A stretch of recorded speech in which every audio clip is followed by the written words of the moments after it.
Madame, Monsieur, bonjour, bienvenue dans le journal de votre district. Dans les titres, un office postal sur 3 menacé dans le canton de Vaud. On fera le point sur les offices concernés dans le district. L'actualité du conseil régional avec notamment le casino de Rolle ou encore Télédôle. Et 2 fêtes à l'honneur, la fête des habitants du parc du Jura vaudois et la fête de la musique qui s'approche à grands pas. On l'apprenait hier, 49 offices de poste sont menacés dans le canton de Vaud sur les 127 offices actuels, soit plus d'un tiers d'entre eux. Le maintien des 78 autres filiales du Géant Jaune est en revanche garanti jusqu'en 2020. Gérald Crétegny, bonjour. Bonjour. Vous êtes le syndic de Gland et président de Région Nyon. La Poste justifie cette décision en raison du changement de comportement des clients. Une raison suffisante ? Alors, on voit bien cette tendance qui a commencé à se dessiner il y a quelques années. Je pense que l'un des problèmes, et d'ailleurs même le Conseil d'État soulève aussi ce problème, c'est la définition finalement du service public, c'est-à-dire jusqu'où on doit garantir des services à chacun, comment est-ce qu'on doit le faire, et c'est certainement l'un des problèmes qu'il faudra résoudre vis-à-vis d'une entreprise qui, elle, raisonne strictement en termes de résultats. Alors justement, on a d'un côté le service universel, public dont vous parlez, et puis les éléments liés à la gestion d'une entreprise privée. C'est possible de concilier les deux ? Alors, je pense que la Poste, finalement, a quand même un statut particulier. Elle est liée à l'État. Elle a finalement quelque chose qu'elle doit à la population suisse, qui est ce service public. Et je pense que de ce côté-là, nous devons tout faire pour que le réseau, on parle beaucoup de réseau aujourd'hui, mais le réseau des postes soit suffisant pour permettre aux gens, non pas de devoir faire 20 km ou 15 km pour aller à la Poste, mais pouvoir l'avoir dans un rayon de proximité plus agréable. Alors dans la région, il y a plusieurs offices de poste qui vont être examinés. Donc ça concerne ces offices de poste examinés jusqu'en 2020. Il y a Perrois, Bursin, Vic, Prongin, Trellet, Arzier ou encore Borret. Et puis, on le sait, Gingin, dont l'office est annoncé comme fermé, va fermer. On a vu dans le cas de Gingin une mobilisation très forte des autorités, de la population, avec des pétitions qui ont été lancées, avec jusqu'à une intervention à Berne via Olivier Feller notamment. Il y a un constat un peu défaitiste. On a beau se bouger et se mobiliser, ça ne change rien manifestement. Alors, manifestement, la Poste, il faudra voir un petit peu ce qui va se passer maintenant au niveau des champs fédérales. Et puis, il y a une motion qui doit être donc ça, je pense que c'est l'un des éléments qui est important. Un autre élément qui est important, et je souligne le fait que le Conseil d'État ait maintenant écrit à chaque commune qui est concernée pour les encourager à faire du Conseil d'État finalement quelque part leur porte-parole. Et je crois qu'il faut profiter absolument de chacune des occasions qui permettent de monter finalement cet objet plus haut. Donc défaitiste, on est peut-être un petit peu défaitiste parce qu'on a le sentiment de quelque chose qui nous dépasse. Les décisions sont prises ailleurs. Il n'y a pas une réelle consultation des autorités concernées. On apprend les choses après coup. Par contre, je pense que maintenant, c'est peut-être le moment de pouvoir en découdre. Et pour vous, les solutions qui sont proposées par la Poste ne sont pas suffisantes, à savoir de pouvoir, que ce soit un commerçant par exemple qui fasse l'objet d'un guichet simplement, ou en tout cas une présence, voire des postiers qui vont eux-mêmes directement chez l'habitant du porte-à-porte pour gérer certains éléments de la Poste. Ce n'est pas quelque chose qui est satisfaisant ? À mon avis, le problème, on sait bien qu'il y a une évolution, qu'il faudra faire une évolution. On ne peut pas laisser non plus ce service exactement dans l'état où il est aujourd'hui. Simplement, il y a peu de choses qui sont dites. Quand on interroge les commerçants qui effectivement organisent le service pour la Poste, ceux-là ont aussi des griefs vis-à-vis de la Poste par rapport, bien sûr, à l'apport, en particulier financier, qui leur permettrait de pouvoir travailler, ce qui veut dire aussi que le service n'est peut-être pas pérenne.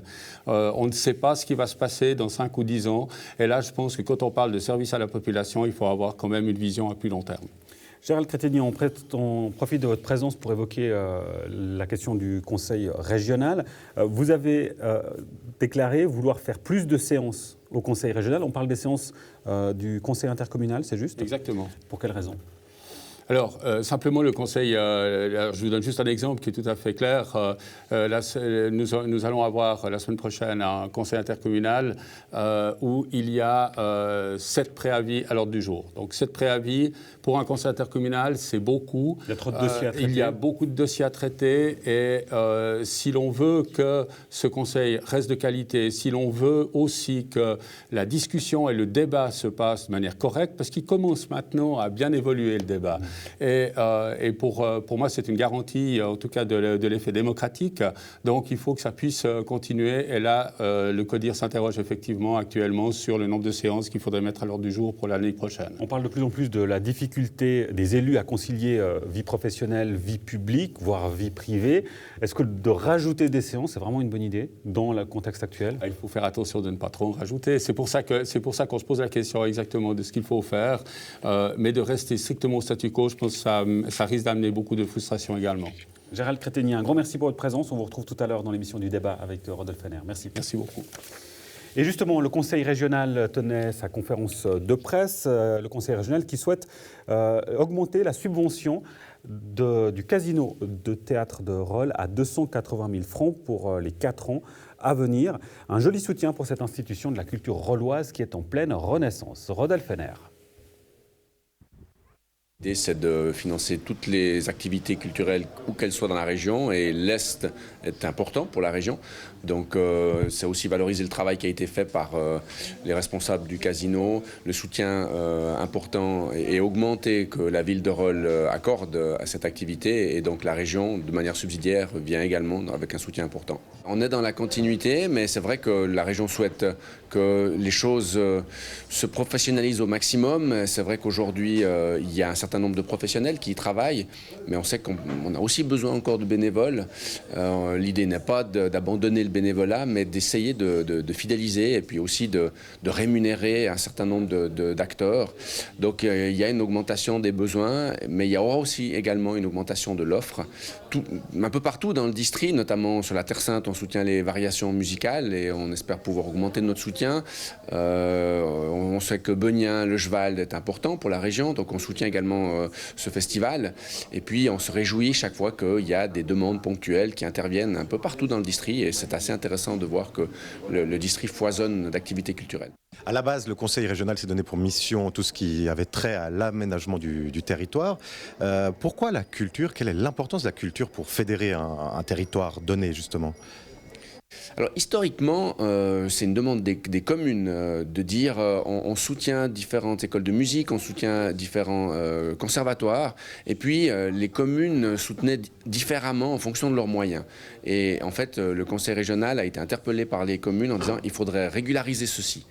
Et du coup, en fait, si effectivement au départ le conseil régional n'a peut-être pas pour vocation de s'intéresser à la culture, c'est en fait les communes qui avaient un besoin et qui ont demandé à ce que les choses soient uniformisées sur l'ensemble du district.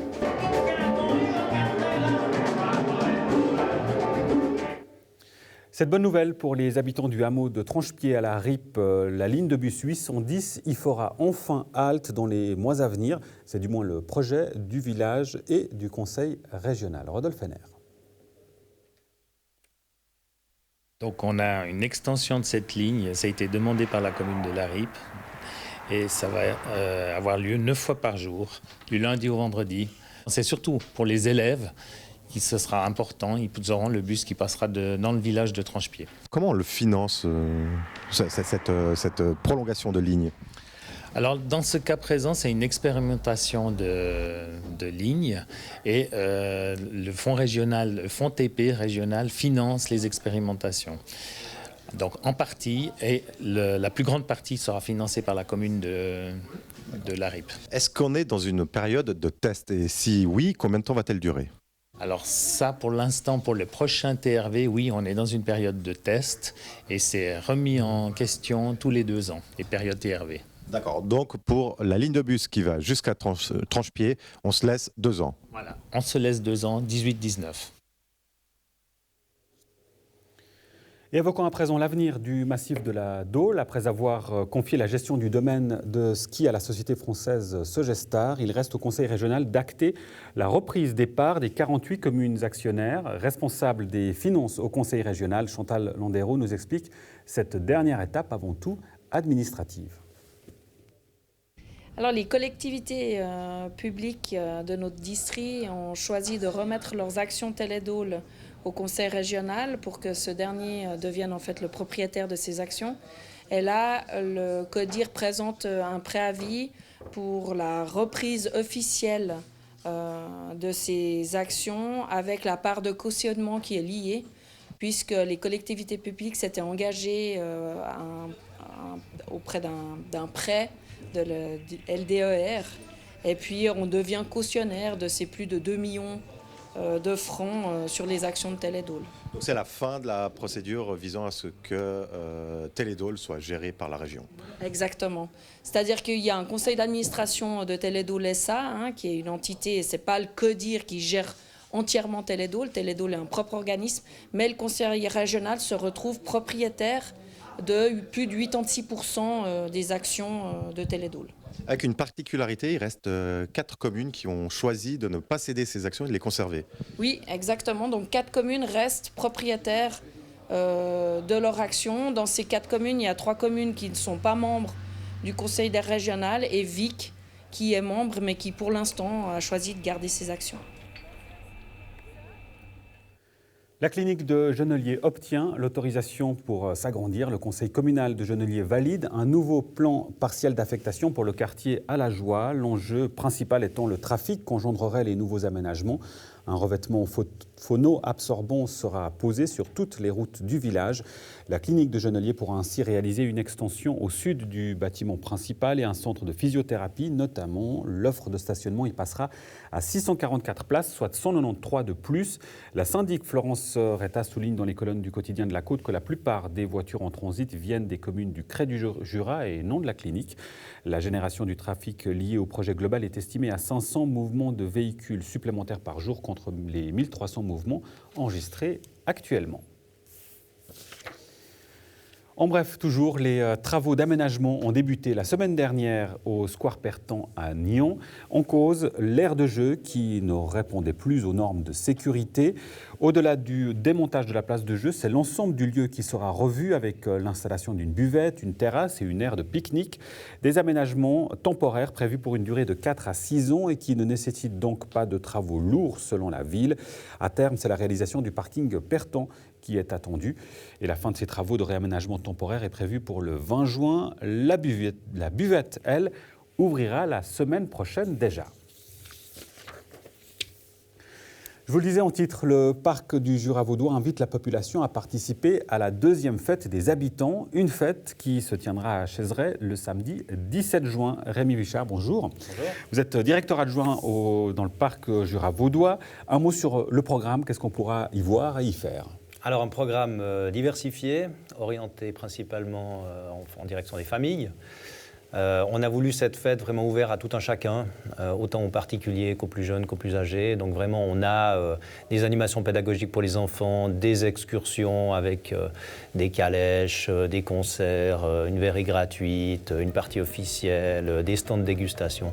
Donc vraiment, on a essayé d'avoir le programme le plus riche possible. Alors l'objectif, c'est évidemment de mettre en valeur les richesses naturelles du Jura vaudois et de sensibiliser le public à son environnement. Mais il y a un autre objectif très important pour le parc du Jura vaudois, c'est simplement de se faire connaître auprès des habitants. Il y a un déficit auprès des habitants des communes avoisinantes. Effectivement, c'est une des difficultés à laquelle on est confronté actuellement.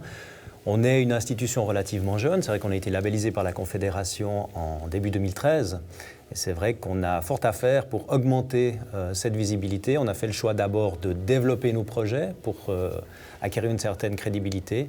Et puis maintenant, on passe dans cette 2e phase où il faut impérativement qu'on augmente notre visibilité auprès des habitants.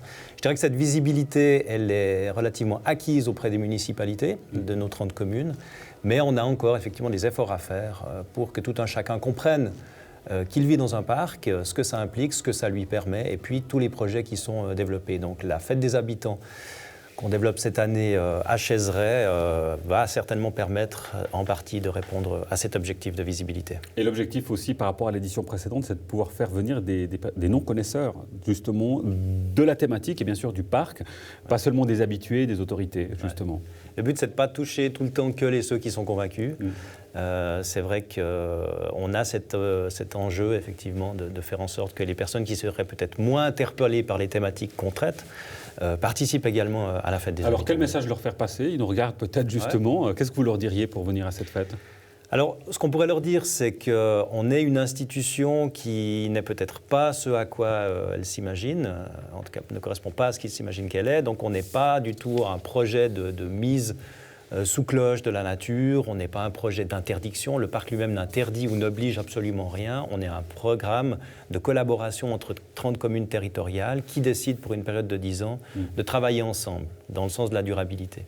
Est-ce qu'on peut parler pour cette journée d'une journée test pour le parc? Oui, c'en est une. C'en est une effectivement dans cette région. Pour l'instant, on a beaucoup participé à des manifestations, s'associant à des manifestations déjà existantes. Et c'est vrai que c'est une des premières fois où on organise une manifestation en notre nom propre. Alors on ne le fait pas tout seul, effectivement, parce qu'on a la grande chance de collaborer avec 6 communes, bien évidemment Chaiseray, mais aussi Gingin, Givrin, Trélay, Arzier et Genolier. Et sans le soutien de ces communes, on n'aurait pas pu organiser cette fête. Mais c'est vrai que pour nous, c'est un enjeu. On se réjouit de voir la météo dès la semaine prochaine, parce que c'est pour nous la première fois qu'on est vraiment sur le devant de la scène en organisant nous-mêmes cette grande manifestation. Et on va la reproduire d'année en année ensuite dans les différentes... L'objectif, c'est que ce soit une manifestation pérenne, à long terme.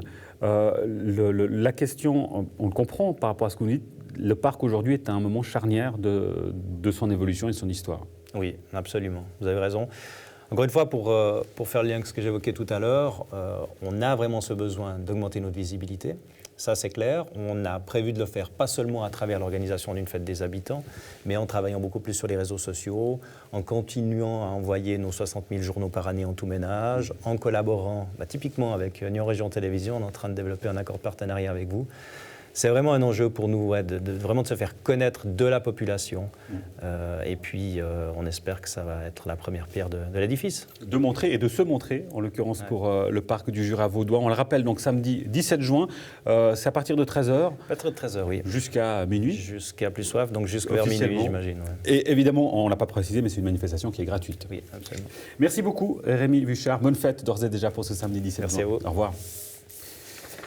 Et d'une fête à une autre, avec la fête de la musique qui prend ses quartiers chaque année au solstice d'été. À Nyon, la manifestation prendra ses quartiers à l'esplanade des Marronniers. C'est donc, vous l'aurez compris, le 21 juin. Andrea Braslopo.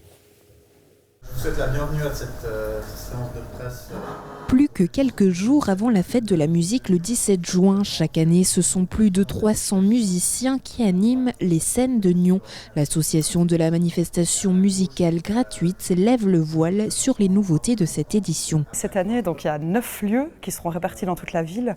Et puis la grande nouveauté, c'est ce projet de création qui aura lieu à la place des Marronniers, et avec un projet musical et aussi scénographique inédit pour cette année. La pièce maîtresse, c'est la scène qui sera construite ici. Il y aura la partie bar qui investira le kiosque, les colonnes qui sont là, qui sont déjà sur site, et une structure qui accueillera la régie. Donc c'est avec ces 4 fragments, ces 4 éléments qu'on va créer une ambiance sur cette place. Apax 21 et Noise Populi, pourquoi? C'est simplement déjà 2 associations qui sont très actives sur le territoire nyonnais depuis quelques temps. On a déjà eu l'occasion de travailler avec Noise Populi, ça s'était extrêmement bien passé. Et puis on va essayer, grâce à leur projet, de donner vie au lieu de l'esplanade des Marronniers. Chose relativement inédite parce que la fête de la musique n'a jamais investi ce lieu et c'est vraiment un lieu magnifique. Merci. Apax m'a contacté pour la réalisation de ce projet qui était vraiment une opportunité unique et en même temps je faisais un travail de diplôme sur une architecture qui intégrait toutes ces questions de monumentalité, d'éclairage et tout ça. Et en fait, ça a pu très bien se combiner dans la réalisation à l'échelle 1-1 de ce pavillon pour cet été.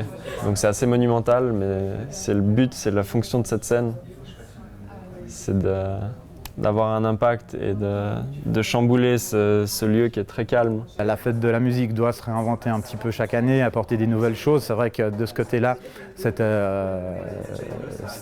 cadeau, on va dire. C'est clair qu'ils ont, en tout cas une vague d'énergie dans la région qui est extrêmement importante. Donc c'était tout à fait une chance pour nous qui collaborent avec nous. Aux côtés de cette création, 2 lieux supplémentaires s'ajoutent à la liste des scènes musicales, le Cactus Jack et l'Élastique Citrique. 2 lieux qui vont avoir leur propre programmation. L'Élastique Citrique sera principalement acoustique et puis le Cactus Jack aura une programmation qui est plutôt salsa, avec des ateliers et puis des DJ sur la fin de soirée. Tous les styles, c'est pour tout le monde. Ça commence depuis 11h du matin et ça va jusqu'à très tard le soir. Allons de la musique classique, par exemple, au Temple, où c'est le conservatoire qui invite ses élèves, mais il y a également des chorales qui viennent se produire. Allons vraiment du groupe de rock à la scène très métal, Canyon-Corps, au conservatoire. Le but, c'est que la musique soit mise en avant et tous les acteurs de nyonnais de la musique doivent en quelque sorte participer à cette fête. Une fête avec de la musique partout, par tous et pour tous.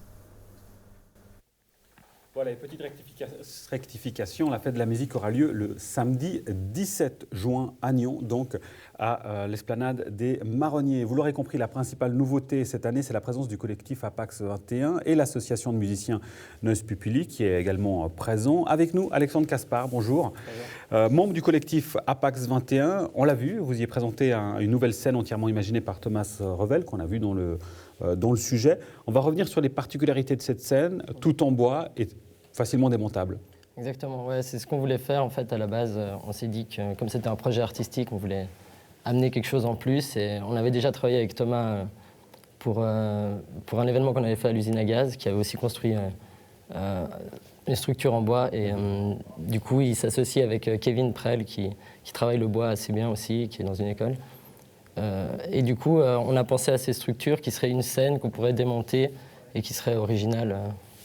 Et facilement transportable, qui plus est. Donc on imagine bien sûr qu'il serait réutilisé. Il y a d'autres projets déjà ? Alors on a déjà d'autres projets, oui. On pense l'utiliser pour une collaboration avec le phare aussi. Et d'autres projets, mais qui sont indirectement liés à nous. Et à venir par la suite.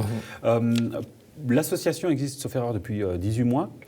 Oui, grosso modo, ouais. C'est une association qui a, on peut dire, déjà fait son trou dans la région. Expliquez-nous pour quelles raisons est-ce que cette association a été créée ? Quel a été le point de départ ? Disons qu'en tant que jeune de Nyon, ayant grandi à Nyon et ayant fait nos études au gymnase, on s'est rendu compte que déjà on est amoureux de cette région, donc on avait envie de faire quelque chose pour Nyon et pour le district. Et on s'est rendu compte que malgré le fait qu'on appelle Nyon une ville de culture, une ville de festival, le week-end, il manque quelque chose en fait pour les jeunes. Et il y a vraiment une grande population de jeunes avec ce gymnase et tous les environs. Et en fait, on s'est rendu compte qu'il manquait vraiment quelque chose. Alors, dans le cadre de la fête de la musique et de cette scène, c'est un projet parmi d'autres. Quels sont les autres projets de l'association ? Alors, on essaie toujours de monter des projets un petit peu dès qu'on a des idées originales. Mais là, en l'occurrence, pour la suite, on a quelque chose au Montreux Jazz. On va faire une collaboration avec le Cheval aussi. Et oui, c'est ce petit truc aussi avec le phare qu'on va dévoiler bientôt. Et puis, ouais, je tenais juste à dire aussi que pour la fête de la musique, le stand de boissons et de nourriture sera tenu par le Cheval cette année. Donc, il y aura un petit peu tout le monde. Et on aime bien en fait collaborer et investir le plus de gens possible avec nous. Alors, vis-à-vis des autorités, on en profite, il y a le président de Région Nyon qui est juste derrière nous, qui était présent tout à l'heure au début du journal. Mais de manière générale, pour les autorités, est-ce qu'il y a un message à faire passer par rapport à la jeunesse ? Ouais. Oui, je pense que le message le plus important, c'est qu'on est une jeunesse hyper créative, dans un lieu qui bouge beaucoup. On parle de vagues d'énergie, de ce genre de choses. C'est vrai, moi j'aime pas trop le terme énergie, mais c'est vrai que les gens ont envie de s'investir, ont envie de faire des choses. Et c'est important de profiter. On vit dans un lieu qui est stable et politiquement, économiquement, il faut en profiter pour la culture parce que c'est important. Et du coup, est-ce que vous êtes entendu de la part des autorités ? Oui, clairement entendu. On a des très bons retours et puis ils n'hésitent pas à nous soutenir financièrement. C'est pour ça qu'on s'est formé en tant qu'association pour avoir une structure assez claire et pouvoir être subventionné. Et pour donner une idée aussi de l'importance qu'a déjà prise l'association au bout de 18 mois, vous avez été nominé pour le prix de la personnalité de la Côte. Vous êtes arrivé 3e. L'année prochaine, 2e, pardon. Vous voyez, décidément, vous avez encore pris plus de galons que je ne le pensais. Objectif l'année prochaine, 1er? Non, vous savez, c'est un petit peu symbolique. Enfin, c'est un titre. Ça fait plaisir parce que... C'est une reconnaissance? C'est une reconnaissance, voilà, pour le travail qu'on fait, parce que c'est du bénévolat et c'est vraiment s'investir pour les gens, en fait, pour les gens de la région, et c'est super important pour nous. Et vous êtes combien au sein de l'association? On était 5 à la base et on s'est agrandi, on est 8. Et j'imagine qu'il y a de la place encore pour les personnes qui souhaiteraient vous rejoindre. Bien sûr. Toujours. Merci beaucoup, Alexandre Caspar. Qu'est-ce qu'on peut vous souhaiter pour la suite? Le beau temps pour le 17, déjà. Et pour puis, croiser les doigts. De la chance. Et que du meilleur pour la suite. Merci beaucoup. Merci à bientôt. Merci à vous pour votre fidélité et de nous avoir suivis. On se retrouve, vous le savez, la semaine prochaine pour une nouvelle édition. D'ici là, portez-vous bien. À jeudi prochain.